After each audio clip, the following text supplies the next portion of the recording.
Oh, hey! Brandon, you will not believe what I just found. What? The multiverse! The multiverse? What is the multiverse? Oh, come on, like in the movies. Oh, you mean that place that has like an infinite amount of universes with infinite versions of ourselves? There's no way that place is real. That looks like a Christmas ornament. Yeah, in this universe. Let me see that. What? No. Oh! Brandon, what did you do? You just broke the multiverse. John, for the last time, there's no such thing As the multiverse!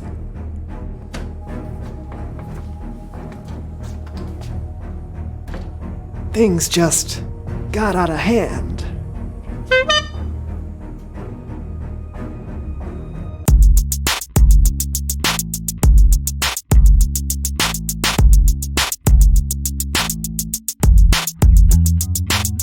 Welcome to the So-and-So Show. I'm Brandon, that's John, and we are excited about today's show. Yes, we are, because we're talking about courage. That's right, and today we have a very special guest, and I have to say, I am extremely excited about this. I'm a big fan. I even brought I brought the, oh man, I forgot something that I want him to sign. I'll be right back. Cover for me. I'll be right back. I guess I'll just, was that a knock at the door? Brandon, I think he's here. Okay, please welcome someone who knows stuff. Someone who knows stuff. Someone who knows stuff?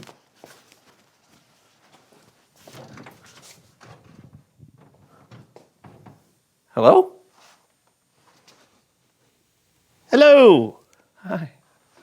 Would you like to come in Oh, indubitably. and have a seat? Oh, yes, that would be most appreciated. Now? Oh, ha, yeah, yes, of course. Thank you, whoever you are. Yeah. Let's see, where do I begin? So many choices. What if I mess up? I don't. Whoa. Most appreciated. Thank you. Thank you. I'm sorry, but what did you say your name was? It's John. Ah, thank you, Super John. Or do you prefer John Man? Just John is fine. Very good. Just John. Thank you for the hospitality. Actually, do you know why I've been summoned? I'm not going to have to do anything serious or alarming, am I? Oh, no, I don't think so. My friend Brandon, he's a huge fan of yours, and he just thought we'd, have you on the show to talk about courage and being a superhero. I see. Why don't we start with TR and what you know? That would be splendid. Yes. I am Captain Anxiety, and I know many, many very heroic things. Great. Tell us why it's important to have courage when you're a superhero. Absolutely. Courage.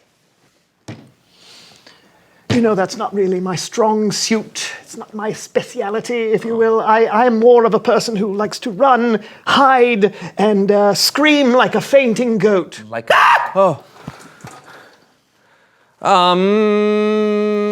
That's really my modus operandi, if you will. There's lots of ways to stand up for what's right. You are correct, Just John. For instance, I like to make sure no one does any over-squeezing of the avocados in the grocery store. You can make sure they're ripe, but any more than that and you've crossed the line. Sure. Looking out for those that don't have a voice in our society is an incredible way to stand up for others and show courage. So what do you usually tell the over-squeezers? Yeah. I don't usually say anything. I don't want to step on anyone's toes. So what I do is usually stare at them with my ubiquitous eyes of judgment. That usually elicits the desired response.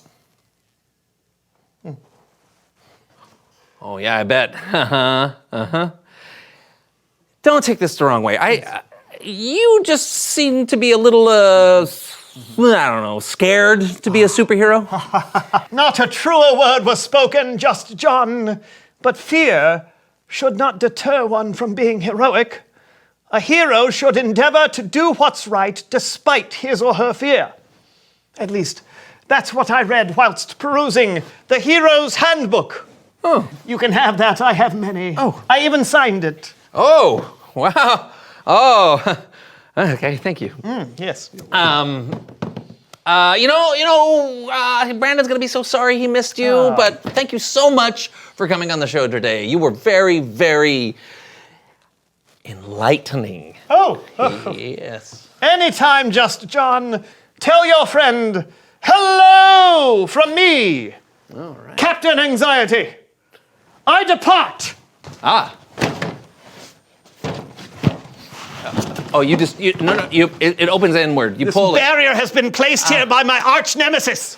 Yes. Here, hold on a second. Nope. Ah, There you go. much appreciated, Just John. Sure. Doors are my kryptonite. Also, pickle jars are my kryptonite. And I'm not so fond of, well, kryptonite. But no matter, I depart.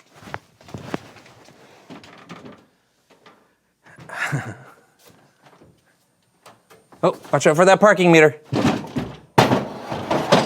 Okay.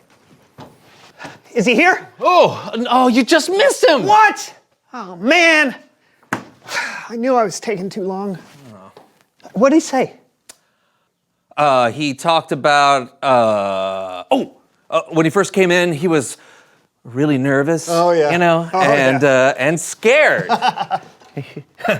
But he had some amazing things to say about not letting his fears keep him from being a hero. Well, he is Captain Anxiety after all. I knew he'd be a great guest. Oh, he also told me to tell you, hello. Yeah? And he gave me this to give to you. The Hero's Handbook!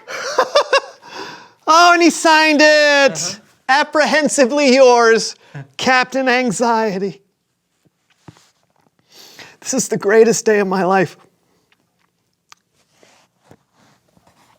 Oh. It's Bible story time with Kellen.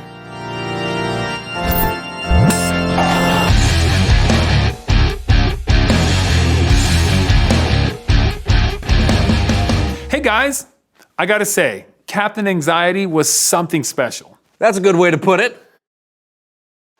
What have you got for us today?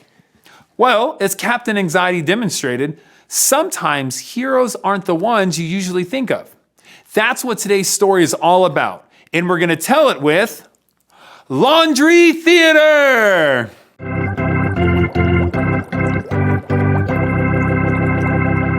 Today's story comes from the book of 1 Samuel in the Old Testament. The Israelites had a king named King Saul, but instead of doing what God wanted him to do, Saul did what Saul wanted to do. So God decided there should be a new king and told one of his prophets, a priest named Samuel, to go and find one. So Samuel traveled to Bethlehem to meet with a man named Jesse. He informed him that one of his sons would be the new king of Israel. Now the first son, Eliab, definitely looked like a king. And Samuel thought this had to be the one. But God spoke to Samuel and said, "Do not consider how handsome or tall he is. People look at the outside of a person, but the Lord looks at what is in the heart. He will not be the new king." Jesse had 6 other sons stand in front of Samuel, but God told Samuel that none of these would be king either. Samuel asked Jesse if he had any other sons, and Jesse sent for his youngest, David, who was out tending the sheep. Now, David was extremely young and smelled of animals. He was far from looking like a king. But once again, God looked in David's heart instead of his appearance and knew that this would be the next king. Now, David was not king yet. He was still tending his father's sheep. And King Saul, Well, he had no clue that a new king had even been lined up. You see, Saul was busy trying to stop an invasion from the Israelite enemies, the Philistines, and Saul had run into a problem. A 9-foot tall problem named Goliath. Goliath was a soldier for the Philistines, and every day Goliath would walk down into an open field and offer a challenge of single combat to any Israelite. If anyone could defeat Goliath, the Israelites would win the war. Unfortunately, the Israelites were terrified, and no one was brave enough to face Goliath. This went on for 40 days in a row. Finally, David was sent to the front lines of the battle to bring his brothers some food. When David arrived, he heard Goliath's challenge, and he was angry that no one had offered to fight him. When King Saul heard that David was volunteering, he sent for him, but quickly told David that he was way too young. But David insisted. He told Saul that he had fought lions and bears to protect his father's sheep, and that he would fight this giant to protect Israel. God had saved him from wild beasts, and God would save him from Goliath. So Saul agreed and let him face the giant, and he gave David his own armor to wear. But it didn't fit. Instead, David went to the riverbed and chose 5 smooth, small stones to be his only protection. The next time Goliath made his challenge, David stepped right in front of him and faced the giant. Goliath made fun of David, but David stood his ground, and he said, "You come against me with a sword, but I come against you in the name of the Lord, and he will give me victory over you." As Goliath charged, David took a stone from his pocket, and he flung it with everything he had and hit the giant. The stone hit its mark, and Goliath and the Philistines were defeated. David had faced his fears and proved that it is the hero's heart that matters, not the size. The end.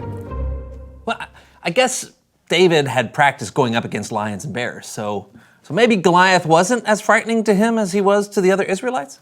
Lions and giants and bears, oh my! Never mind. David also had practiced asking God for help. God had gotten him through some tough spots before, so David knew nothing was impossible with God. David and Captain Anxiety have something in common. They both might not look like superheroes, but it's what you do and what's in your heart that's the test of a true hero. Yeah. Oh, hey, thanks, Kellen. Awesome story. Thank you. And until next time. Well, that was unexpected. Do you think Captain Anxiety ever had to face a lion or a bear or something that seemed impossible? No. But it's time for us to reveal the question. What seems impossible to you?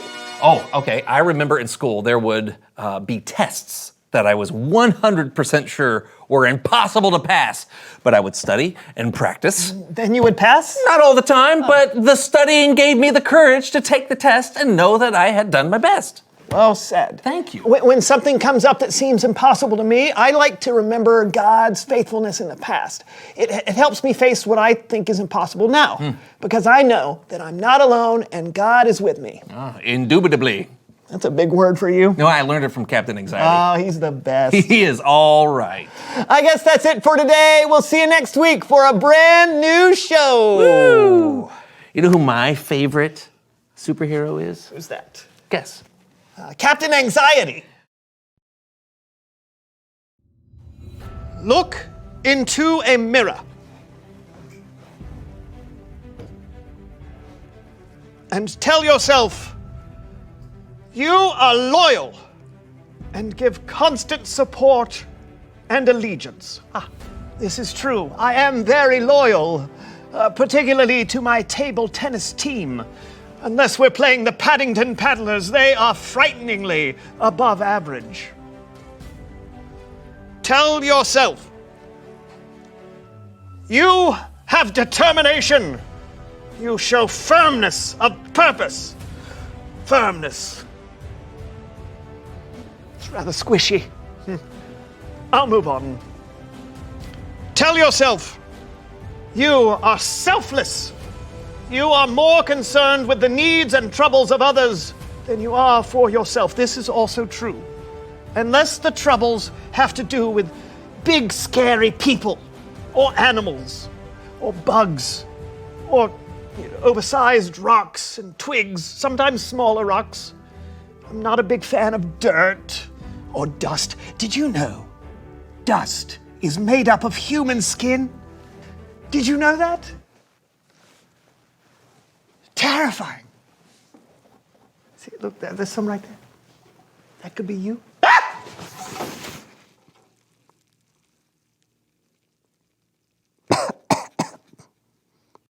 This is where dust is born.